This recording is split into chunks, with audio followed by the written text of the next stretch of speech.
Hi again guys, and welcome to episode 43 of B-Road Ballers, the review series for Gran Turismo's selection of hot hatches. And some hot hatches tend to be a little bit over the top, which isn't necessarily a bad thing. That is certainly a draw. It makes them sell well, such as the Ford Focus RS, your Megane R26, that kind of thing, the big loud colours, the showy wings, etc. Others though are a lot more understated, stuff like the Golf GTI, especially the newer versions, or this vehicle. This is a definitely more understated hot hatch. It's the slightly older generation Audi A3. It's not the S3, it's not the RS3, it's just an A3. But this is the 3.2 litre version with quattro all-wheel drive. So it's not exactly going to be slow.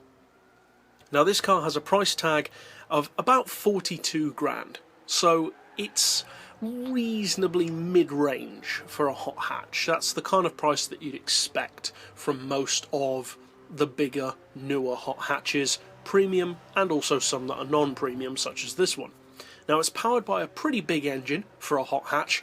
The Golf R32 of course uses the same size engine, not the same engine but the same size capacity, a 3.2 litre, and that is pretty big for a hatchback, especially a European one.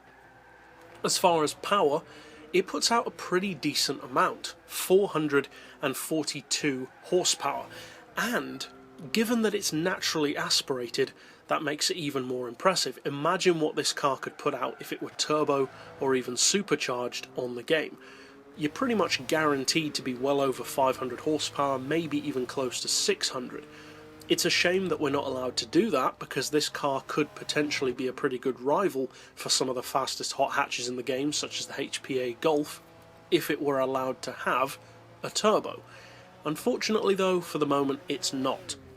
Another advantage of that larger capacity engine is big, lazy power and big, lazy torque. This car has a completely under-stressed engine. The engine is never working as hard as, say, a 2-litre turbo has to, being pushed to its limit all the time. This engine is much more of what you'd expect from an American vehicle.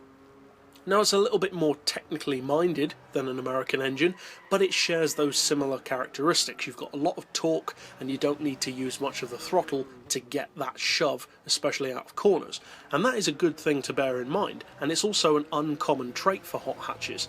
They typically have engines which are required to be pushed very hard to get the best out of them. Think Clio RS, Civic Type R, etc. This car though doesn't need that at all. It's very lazy, it's got a big engine, and the power's just there when you need it. Now as far as torque, it puts out 366 foot-pounds, which is pretty hefty for a hot hatch, especially, again, a naturally aspirated one. As far as the weight, it's actually not too bad. It's a little bit heavier than some, but the weight is still not bad at all, given that it is a pretty well-equipped and well-built hot hatch. It's got a feeling of quality to it, but also it's all-wheel drive, and it does have a large engine, so the fact that it weighs 1,225 kilos is actually not bad at all. That actually means that it is lighter than, say, a WRC car, and that's certainly nothing to be sniffed at. As far as horsepower per tonne, it puts out 361, which is okay. It doesn't have a huge amount of power to work with, but nonetheless it's not bad at all. And the PP is reasonable.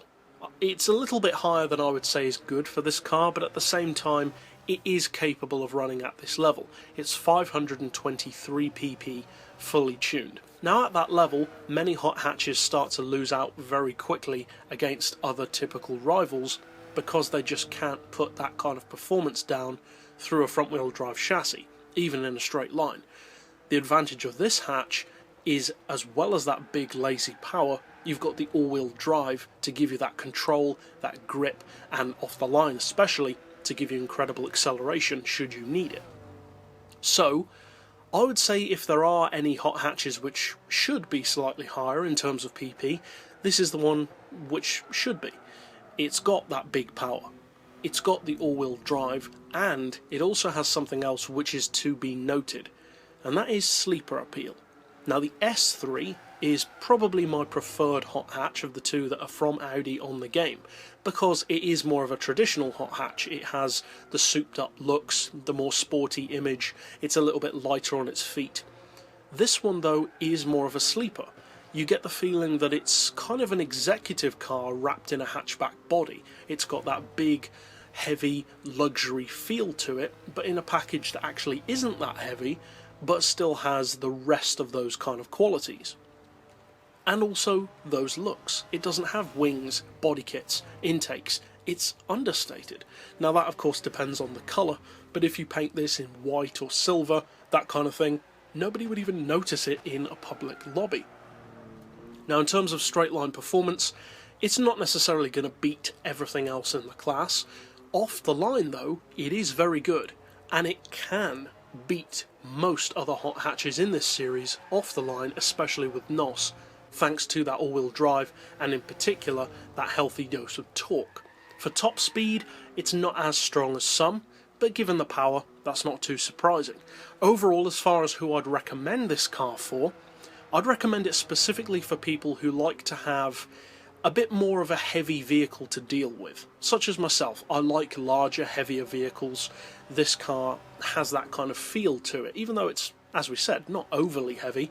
It is heavier than some. The handling feels heavier than some, partially due to the all-wheel drive, but you've got big torque, big power, very accessible power, and all-wheel drive, which means that in bad weather, etc., it will save you in times when often a front-wheel drive or rear-wheel drive car will tend to struggle.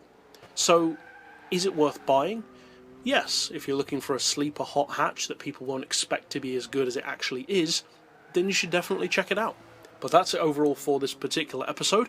I'll see you guys next time, and as always, thanks for watching.